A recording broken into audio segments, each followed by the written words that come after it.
Jean-Michel Apathy, Maxime Switek. Et dans un instant, comme chaque jour pendant l'Euro, vos questions à Guiraud au 39 21. Appelez-nous, mais d'abord Jean-Michel, c'est aujourd'hui la fête de la musique. Évidemment, on va y aller ce soir.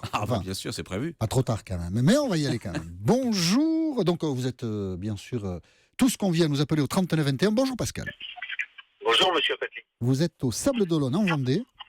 Tout à fait, oui, dans le coin, oui. Et donc vous avez coché la case sur le calendrier ce soir, c'est la fête de la musique.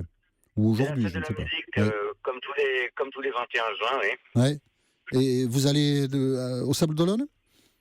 Eh bien écoutez, alors je joue rarement dans le coin, en général on joue plutôt parce que vous assez loin. jouez vous?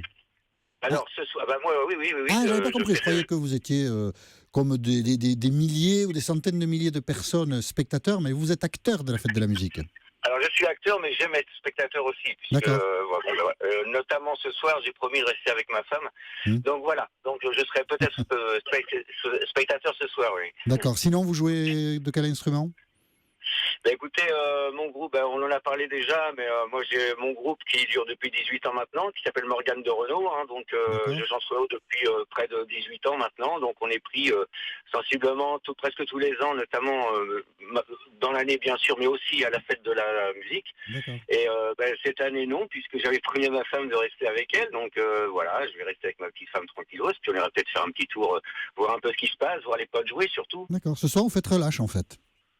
Je fais relâche ce soir et la fête de la musique pour moi c'est d'or parce que ça permet aux groupes amateurs de se produire, ça permet aux gens de faire des bœufs entre eux même certaines fois. Des gens ramènent des instruments et on peut se mélanger, c'est une langue universelle, donc vive la fête de la musique, faut continuer, voilà. Et voilà. Bon, restez avec nous Pascal, on a programmé parce que quand même dans ce passage il faut entendre un peu de musique, nous avons programmé quelques artistes notamment que vous pourrez retrouver ce soir sur France 2 puisque France 2 retransmet la fête de la musique en direct de la place du Capitole à Toulouse et on va commencer par une chanteuse qu'Anissa aime bien, Jane. J'adore. On l'écoute.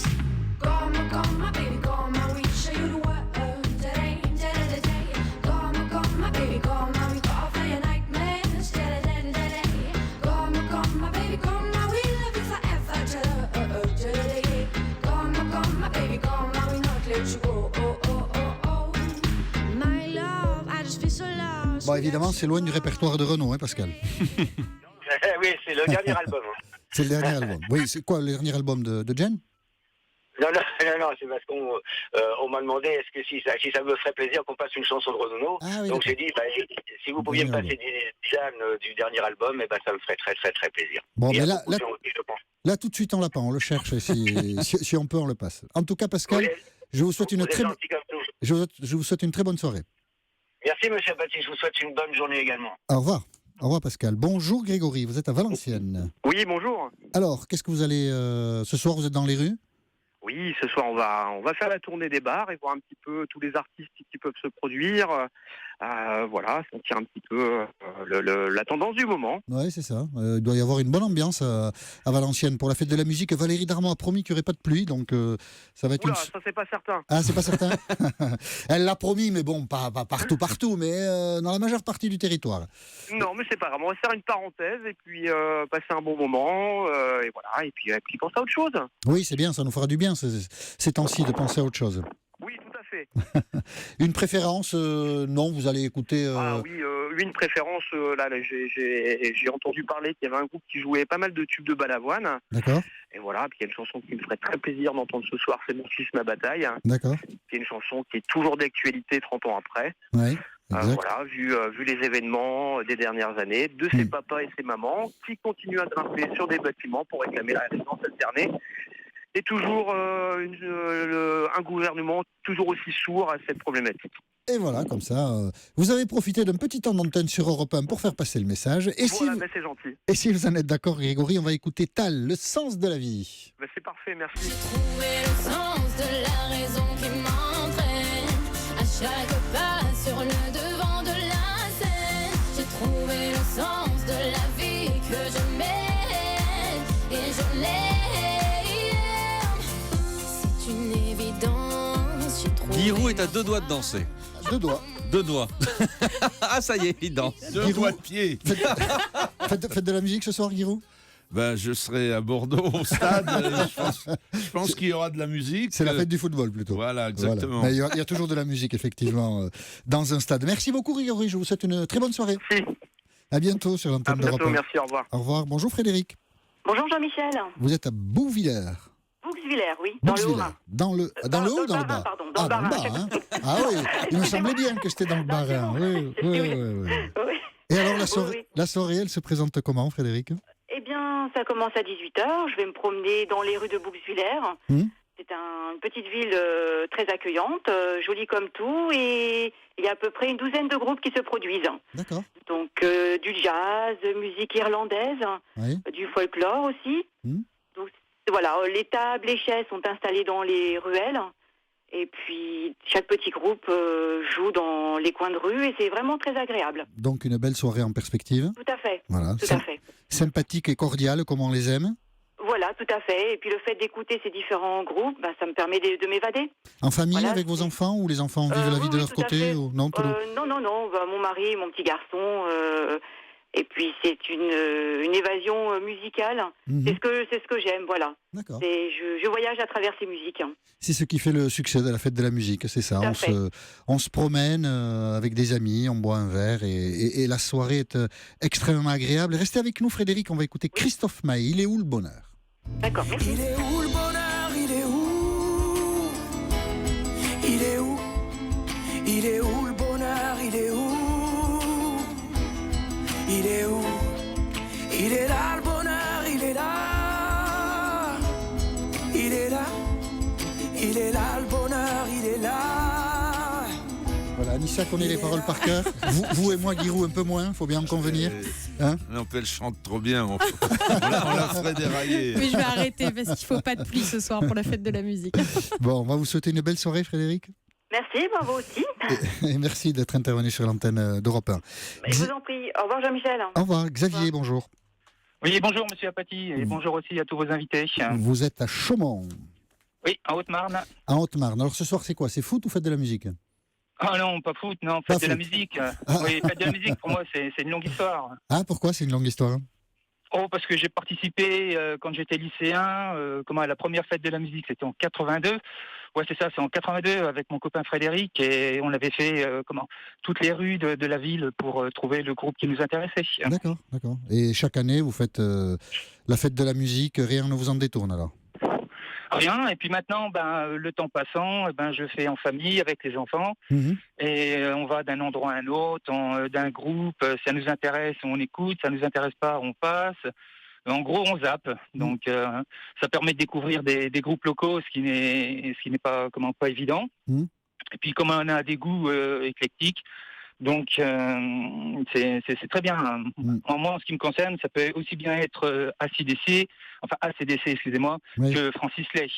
D'ailleurs, je permets de dire que Francis Lay est un des plus grands compositeurs de musique française, puisqu'il fait toutes les musiques de Lelouch. Voilà. Et donc, ce soir, vous serez dans les rues de Chaumont, en Haute-Marne. Si vous en êtes d'accord, Xavier, on va écouter... non, parce que malheureusement, vu la météo, là, je regarde, là, je suis arrêté La parce pluie? que Non. il n'y a pas de perte de temps. Les nuages sont bien gris, c'est Non, bien gris et je sens la pluie. Non, je pense pas. Je pense pas. Je sais pas, mais sinon, ça sera à la télé, et puis voilà. Non, je pense qu'il pleuvra pas. Alors, si vous êtes devant votre télé, France 2, vous entendrez tous les artistes que nous avons programmés là, Jen, Tal, Christophe Maé et aussi Pascal Obispo, fan.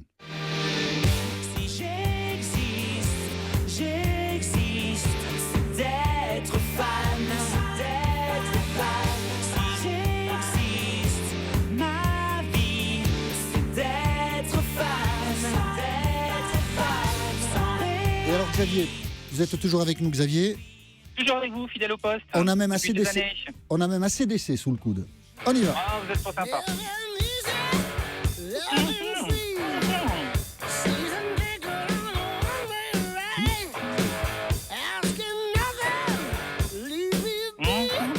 Giroud, un commentaire?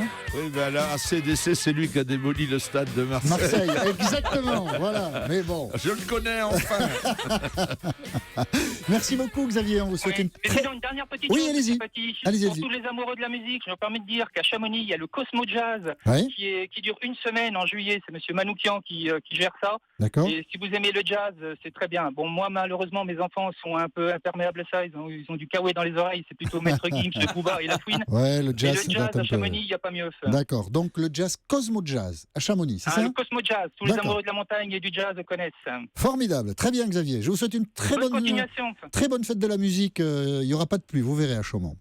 Et ben vous de même. Merci à On tous. croise les doigts. Ouais, merci à tous d'avoir appelé le 39-21. Nous marquons une petite pause et nous nous retrouvons avec Giroud pour évoquer les matchs de l'Euro ce soir. À tout de suite.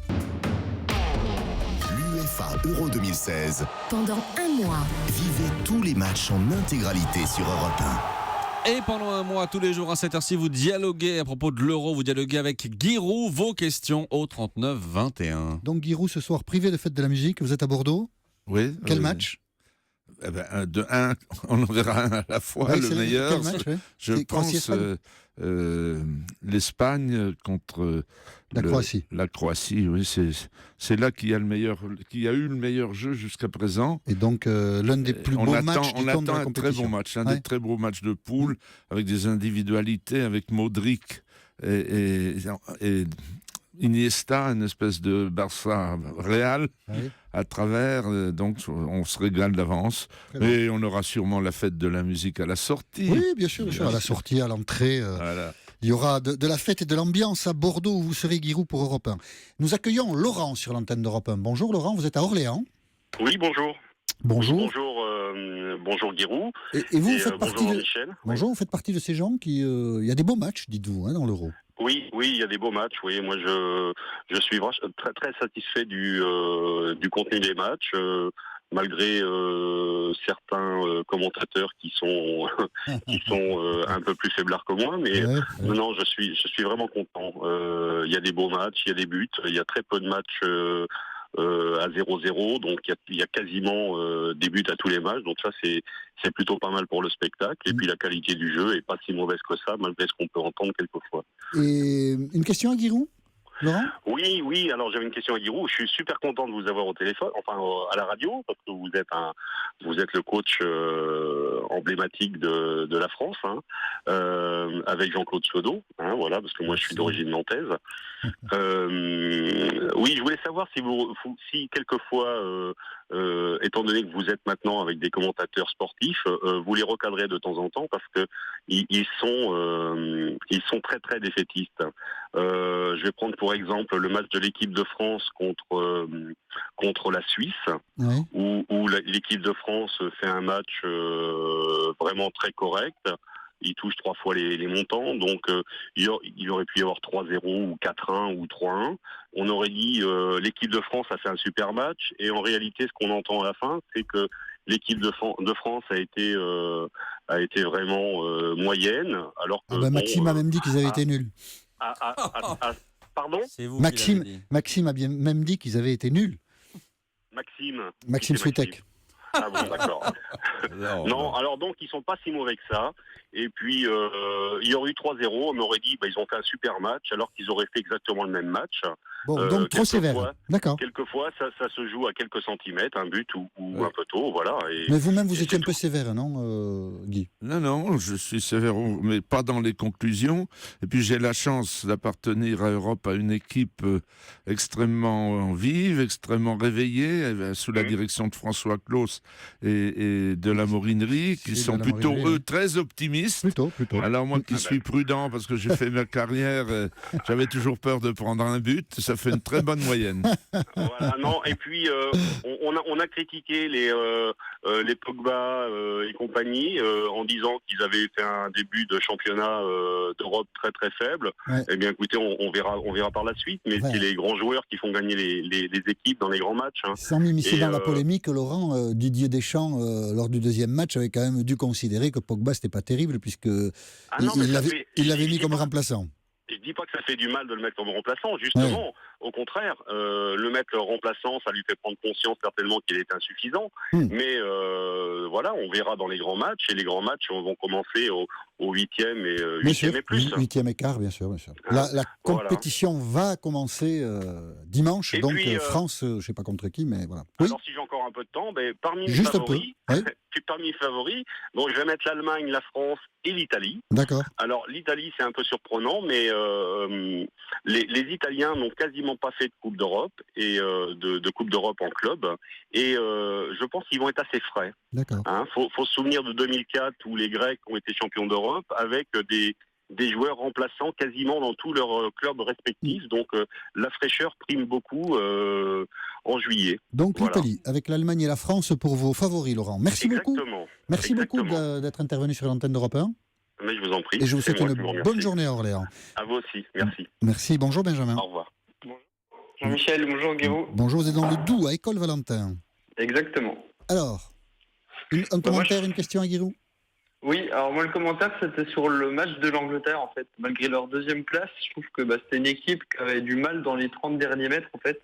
Le match hier soir, c'est ça? Exactement, Angleterre-Slovaquie. Ouais. Moi je trouvais qu'en fait ils ont fait un beau match, c'était juste le dernier geste qui manquait, et je pense que quand ils se retrouveront ensemble, les attaquants surtout, quand ils sauront jouer ensemble, je pense que c'est une équipe qui peut faire très mal et peut-être aller jusqu'au bout. Restez avec nous Benjamin, on disait beaucoup de bien de l'Angleterre, Giroud, des joueurs jeunes, et puis pour l'instant la démonstration n'est pas encore faite. Comme l'a dit notre ami, pas tout à fait excellente en finition. Hier, elle a tenu la balle 70% du temps devant la Slovaquie. Bon, la Slovaquie a été héroïque avec sa défense et toute son équipe. Ils ont défendu sur la ligne d'une manière formidable. Ça n'est pas passé. Une autre fois, ça passera. Ils sont prometteurs, les Anglais. Et vous pensez qu'ils peuvent, dans cette compétition, éclore, ou alors il leur faudra encore un peu de temps, peut-être? Oui, moi j'ai dit, on gagne pas 1 euro avec des bébés. Parce qu'ils ont des joueurs jeunes. Pas tous. Il y a Rooney qui est le capitaine au milieu, mais enfin, c'est pas tout à fait mûr. Leur entraîneur est le plus âgé et leurs joueurs sont les plus jeunes. Et ils ont besoin encore d'un peu de rodage pour démontrer toute leur qualité. Parce qu'individuellement, il y a des joueurs de talent. Si ça veut rigoler... Si leurs promesses peuvent éclore tout de suite, alors ils iront loin. Benjamin, le Pays de Galles aussi a un peu retenu votre attention. Hein? Oui, c'était justement la question à Giroud, parce qu'ils ont quand même plus ou moins impressionné, ils n'attendaient peut-être pas premier du groupe, c'est de savoir s'ils les voyaient aller loin dans l'Euro. S'ils sont premiers du groupe, le Pays de Galles, justement, ils sont devant l'Angleterre. Oui, ce que je disais, pardon. On ne les voyait pas, disait-il. On les voyait pas. Oui, mais ils ont un joueur formidable et ça fait de la différence. Un joueur formidable qui a un état d'esprit formidable et ils ont un esprit, on pourrait appeler provincial, mais en Grande-Bretagne, c'est une nation, le Pays de Galles. 1 million 800 000 habitants, mais il y en a assez pour faire des footballeurs. Ils ne sont pas tous dans les premières équipes de la Ligue anglaise, mais ils jouent tous au foot très bien et quand ils sont unis, ils ont un feu qui les emmène. Et donc, du coup, les voilà qualifiés en 8e de finale de l'Euro qui se poursuit. Merci beaucoup, Benjamin. De rien, c'est moi. Et je vous souhaite une bonne journée. Merci à vous aussi. Bonjour Pierre-Henri. Oui, bonjour. Vous êtes à Couëran, en Loire-Atlantique. Exactement. Et vous aussi, Angleterre, vous surveillez ça attentivement, et puis d'autres grandes équipes aussi. Oui, c'est-à-dire que la France, pour le moment, a rencontré pour les 2 premiers matchs des équipes de seconde zone. Pour le match contre la Suisse, une équipe de milieu de tableau mondial. Donc elle n'a pas pu montrer ce qu'elle valait face à des équipes de premier plan, comme l'Allemagne, comme l'Espagne, la Pologne, la Belgique, dont elle pourrait se réveiller, et l'Angleterre, parce que je me méfie toujours des Anglais, même si hier ils ont été tenus en échec, ils ont des individualités de classe nettement supérieure à celles des équipes qu'on a rencontrées jusqu'à présent. Mais quel est votre sentiment, Pierre-Henri? Vous avez confiance dans l'équipe de France ou au contraire vous trouvez que cette équipe est un peu faible au vu des 3 matchs? Je suis partagé. Je trouve qu'il y a une bonne équipe, une bonne ambiance par rapport aux précédentes équipes, ça c'est plutôt bien. J'ai une petite question anecdotique et parallèle sur cette ambiance dans l'équipe de France. J'ai l'impression, et j'aimerais que vous me disiez ce que vous en pensez, qu'il y a eu des consignes données pour redorer le blason de cette image, de cette équipe, donc ça c'est une bonne chose, y compris sur la Marseillaise. il y a des joueurs dont on sent qu'ils chantent la Marseillaise avec envie, et d'autres où ils bougent les lèvres et ils font le minimum syndical, mais il n'y a pas un gramme de conviction. Je pense notamment à Pogba. Si vous le regardez chanter la Marseillaise, on n'a pas l'impression qu'il y a un son qui sort de sa bouche. Alors, peut-être qu'il ne sait pas chanter, mais peut-être aussi qu'il répond à des consignes. Oui, peut-être. Des consignes, qu'est-ce que vous voulez dire? Non, peut-être aussi. Des consignes, parce que l'équipe de France a été très des consignes, oui, donc il murmure la Marseillaise parce qu'on lui a demandé de s'associer un peu à l'hymne. D'accord, je comprenais pas ce que vous voulez dire. Des joueurs comme Benzema qui gardait le masque pendant la Marseillaise, c'était désastreux pour l'image de l'équipe de France. On va dissocier les deux choses que vous avez dites, Pierre-Henri. Une équipe plus sympathique, ça c'est vrai qu'elle apparaît sympathique. Oui, il y a des gros efforts, Noël Le Graët, depuis l'histoire d'Afrique du Sud. Pour revenir, il y a eu des épisodes contraires, mais ils ont continué dans leur bonne éducation. Didier Deschamps est très ferme là-dessus. Il y a une nouvelle génération qui est arrivée, qui est donc plus disciplinée. Pogba, je ne pense pas qu'il se freine pour chanter. Il ne connaît pas encore les paroles. Voilà. Il n'a pas eu le temps de les apprendre. Je vous ferai remarquer, pour ceux qui ont regardé aussi à la télévision en même temps ou qui n'étaient pas au match, que les grandes autorités françaises, quand on filme, la tribune officielle, y compris le premier des Français, chante la Marseillaise maintenant. Ça n'était pas le cas jusqu'à l'année dernière. Oh, vous pensez? Ah oui, au final de Coupe de France. François Hollande ne chantait pas la Marseillaise? Ah, pas très fort. Ah, pas très fort, que maintenant, vous m'étonnez quand même. C'est de tout cœur. D'accord. Et puis surtout, les gens autour de lui sont obligés de chanter, du coup. Si le chef chante, tout le monde chante. Ouais. Et vieux débat, Giroud, les joueurs qui ne chantent pas la Marseillaise, ça vous choque ou ça vous choque pas? C'est un fait nouveau. Vous savez que les équipes nationales avant, les plus prestigieuses, Copa, Platini, etc., on leur demandait pas de les chanter. D'ailleurs, il y avait des orchestres avec des cuivres, et s'ils avaient chanté, on les aurait pas entendus, donc ils chantaient pas. Alors c'est un fait nouveau, il faut le prendre. Les spectateurs ont des drapeaux tricolores dans tout le stade. Et ben pourquoi on chanterait pas la Marseillaise en même temps? Il y a une demande nouvelle là-dessus. Il y a une demande, il y a une attente. C'est ça, et puis ça fait du bien aux joueurs, ça les libère. D'accord. Ah oui, moi je pensais que ça pouvait aussi les déconcentrer. Non, mais alors il y a un problème. J'ai demandé l'autre jour à une ministre qui se trouvait là de passage. On ne dira pas son nom. En quelle classe on apprend la Marseillaise? Alors on m'a dit que ça devrait être en CE2. D'accord. Donc on voit la ministre en question à qui vous avez pu poser la question. D'accord. Bon voilà, Pierre-Henri. Merci. Merci et bonne journée. Bonne journée à vous. Au revoir. Cohérent. Au revoir. Bonjour Frédéric, vous êtes à Bordeaux. Oui, bonjour Jean-Michel, bonjour Maxime, bonjour Guy. Alors, quel est votre regard sur cet euro? Pour l'instant, ça se passe mitigé. Je trouve que c'est assez mou du genou. J'espère qu'à partir des huitièmes de finale, ils vont commencer à lâcher la bride. Je pense que Monsieur Giroud est d'accord avec moi. Il en avait déjà parlé qu'à partir du moment où c'était des matchs à élimination directe, les joueurs et les équipes se lâcheraient plus et se mettraient plus à attaquer. D'accord. Juste une statistique, Maxime, pour l'instant, ça fait 20 ans qu'on n'a pas eu un euro avec aussi peu de buts. 20 ans. Oui, tout à fait. Oui, mais c'est la première fois qu'on a un premier tour à 24 pays. C'est peut-être et donc tout le monde a resserré pour arriver dans les huitièmes. Et donc, ça nuit un peu au spectacle, autant d'équipes, Giroud. C'était un petit peu démagogique de mettre 24 équipes. C'est une idée de Michel Platini, sans vouloir la Oui, alors, c'est une bonne idée de mettre l'Europe entière, y compris les petits pays, les nouveaux pays, d'abord dans les éliminatoires, puisqu'il y avait 54 ou 57 pays au début. Oui. On est à un peu moins de la moitié. Jadis, c'était 16, 8. Et on a même commencé en 72 à 4 équipes. Ah, 4 équipes en France, oui. Ah, d'accord. Voilà. Comme ça, on était assuré d'être en demi-finale. C'était en France. C'était en France. Bon, on n'a pas gagné celle-là, visiblement. Non, je crois que c'est la Russie. Ouais. Mais ça va se débrider, c'est sûr. Ça. Il y aura des buts parce que celui qui va être mené à 0, il va être obligé d'attaquer comme un fou et se fera prendre en contre. À partir des huitièmes, le spectacle va commencer. Et une petite question peut-être pour M. Allez-y, rapidement. Pas. Alors, sans vouloir faire de polémique, bien sûr, parce que j'adore mon équipe de France, il n'y a pas de souci. Allez-y. Est-ce que M. Giroud voit un maillon faible, un seul joueur, un maillon faible dans cette équipe de France, quelqu'un qui n'aurait pas dû être sélectionné? Giroud. Oh non, moi j'ai un nom, mais bon. Allez-y. Non, je n'aurais pas cette cruauté. Bon. C'est un principe. N'a-t-on pas trouvé Martial un peu trop jeune? est trop prématuré. La preuve, il a un peu buté sur le premier tour, mais il a le temps de s'améliorer encore. Mais c'est pas un maillon faible du tout. On a envie de donner leur chance à des gens qui sont jeunes et pleins d'énergie. Mais on a 23 joueurs, voilà. Ça va. Bon, merci beaucoup Frédéric. Mais de rien. Et je vous souhaite une bonne soirée à Bordeaux. Merci Guy. Merci. Donc bon match, je suis sûr que vous avez de la chance d'être à Bordeaux pour voir Espagne-Croatie. Et nous reprenons notre dialogue demain sur l'antenne d'Europe 1 par l'intermédiaire du 39-21.